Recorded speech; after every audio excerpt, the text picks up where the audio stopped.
സദൃശവാക്യം 31:25 ബലവും മഹിമയും അവളുടെ ഉടുപ്പും ഭാവിയെ ഓർത്ത് അവൾ പുഞ്ചിരിക്കുന്നു എന്ന് എഴുതിയിരിക്കുന്നു. ഒരു യഹോവ ഭക്തിയായ സ്ത്രീ എങ്ങനെ ആയിരിക്കും എന്നുള്ളതാണ് പറയുന്നത്. അവളുടെ ബലവും മഹിമയുമാണ് അവളുടെ ഉടുപ്പ്, അവളുടെ വസ്ത്രം. അവളുടെ ഭാവിയെ ഓർത്ത് എപ്പോഴും പുഞ്ചിരി തൂകുന്നവളായിരിക്കും. അവളെപ്പോഴും ചിരിച്ചുകൊണ്ട് നടക്കുന്നവരായിരിക്കും. എല്ലാവരുടെയും മുമ്പേ എല്ലാവരെയും നോക്കി ചിരിക്കുന്ന ഒരു വ്യക്തിയായിരിക്കും.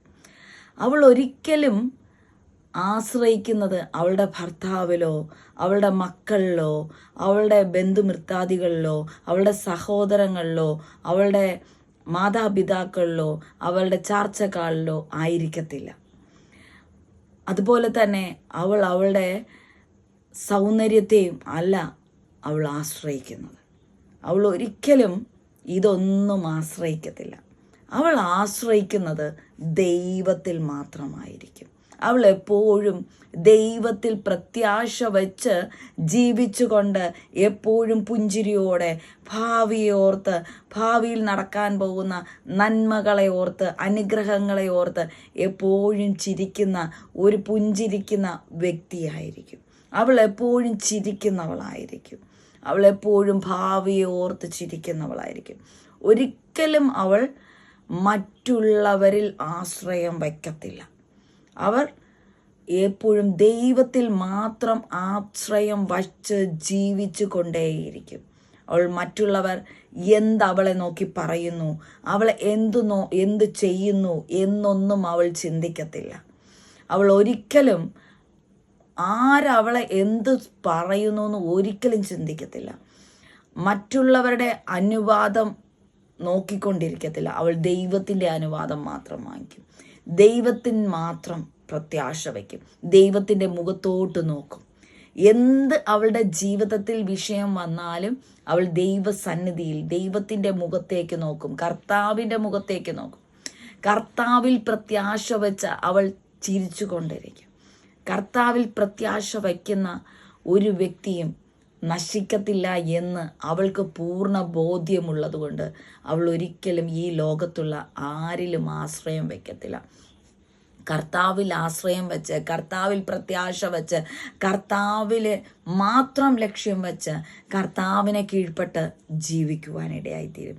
കർത്താവിനെ ലക്ഷ്യം വെച്ച്, കർത്താവിനെ പ്രത്യാശ വെച്ച് ജീവിക്കുന്ന വ്യക്തി ജീവിതങ്ങൾ എപ്പോഴും ചിരിച്ചുകൊണ്ടേ നടക്കും. മറ്റുള്ളവരെ നോക്ക് ചിരിച്ചുകൊണ്ടേ നടക്കും. കാരണം ഭാവിയെ അവൾ കാണുന്നു. അവളുടെ ഭാവി അനുഗ്രഹിക്കപ്പെട്ടതായി മാറുമെന്ന് അവൾക്ക് ഉറപ്പുണ്ട്. അവളുടെ തലമുറകൾ അനുഗ്രഹിക്കപ്പെടുമെന്ന് അവൾക്ക് ഉറപ്പുണ്ട്. അവളുടെ ജീവിതം അനുഗ്രഹിക്കപ്പെടുമെന്ന് അവൾക്ക് ഉറപ്പുണ്ട്.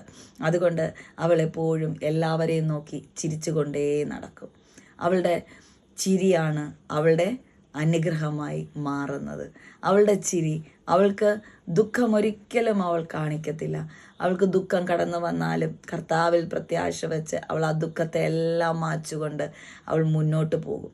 അതുകൊണ്ട് അവൾ എപ്പോഴും ചിരിക്കുന്നവളായിരിക്കും. അവൾ എപ്പോഴും ചിരിക്കുന്നവളായിരിക്കും. അവളുടെ ഭർത്താവിൽ ഒരിക്കലും ആശ്രയം വയ്ക്കത്തില്ല. അവളുടെ സൗന്ദര്യത്തിൽ ഒരിക്കലും അവൾ ആശ്രയം വയ്ക്കത്തില്ല.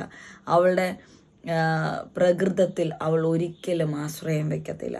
അവളുടെ ആശ്രയം മുഴുവനും കർത്താവിലായിരിക്കും. ആ കർത്താവിൽ ആശ്രയം വയ്ക്കുന്ന വ്യക്തികൾ എപ്പോഴും ചിരിക്കുന്നവരായിരിക്കും. അതുകൊണ്ട് എപ്പോഴും എൻജോയ് ചെയ്ത്, എപ്പോഴും ചിരിച്ചുകൊണ്ട്, എല്ലാവരോടും ചിരിക്കുന്ന മുഖത്തോടു കൂടി നിങ്ങളായിരിക്കുക. നിങ്ങൾ ഉള്ളുകൊണ്ട് ചിരിക്കുന്നവരായിരിക്കുക. ആ ചിരിയാണ് ഇവിടെ ഈ വചനത്തിൽ നമുക്ക് കാണുവാൻ സാധിക്കുന്നത്. എപ്പോഴും ചിരിക്കുന്നവരായിരിക്കുക.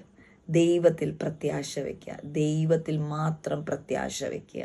കർത്താവിൽ പ്രത്യാശ വയ്ക്കുന്ന വ്യക്തി ജീവിതങ്ങൾ ഒരിക്കലും ദുഃഖിക്കത്തില്ല. എപ്പോഴും ചിരിക്കുന്നവരായിരിക്കും. ദൈവം നിങ്ങളെ അനുഗ്രഹിക്കട്ടെ. നിങ്ങളെപ്പോഴും ചിരിക്കുന്നവരായിരിക്കട്ടെ. കർത്താവിൽ ആശ്രയം വയ്ക്കുന്നവരായിരിക്കട്ടെ. ഈ 31 സദൃശവാക്യത്തിൽ പറയുന്നത് ഉത്തമ സ്ത്രീയെക്കുറിച്ചാണ്. ആ ഉത്തമ സ്ത്രീയുടെ ഒരു ലക്ഷണമാണ് ഞാൻ ഈ പറഞ്ഞ വാക്യം. ഉത്തമ സ്ത്രീയായി നിങ്ങൾ ഓരോ സ്ത്രീകളും ആയിത്തീരട്ടെ എന്ന് ഞാൻ വളരെയധികം ആഗ്രഹിക്കുന്നു. എപ്പോഴും ചിരിക്കുന്ന വ്യക്തികളായി എല്ലാവരും മാറട്ടെ എന്ന് ഞാൻ ആഗ്രഹിക്കുന്നു. ചിരിച്ചുകൊണ്ടേ ദൈവത്തിൽ ചിരിക്കുന്നവരായിരിക്കുക.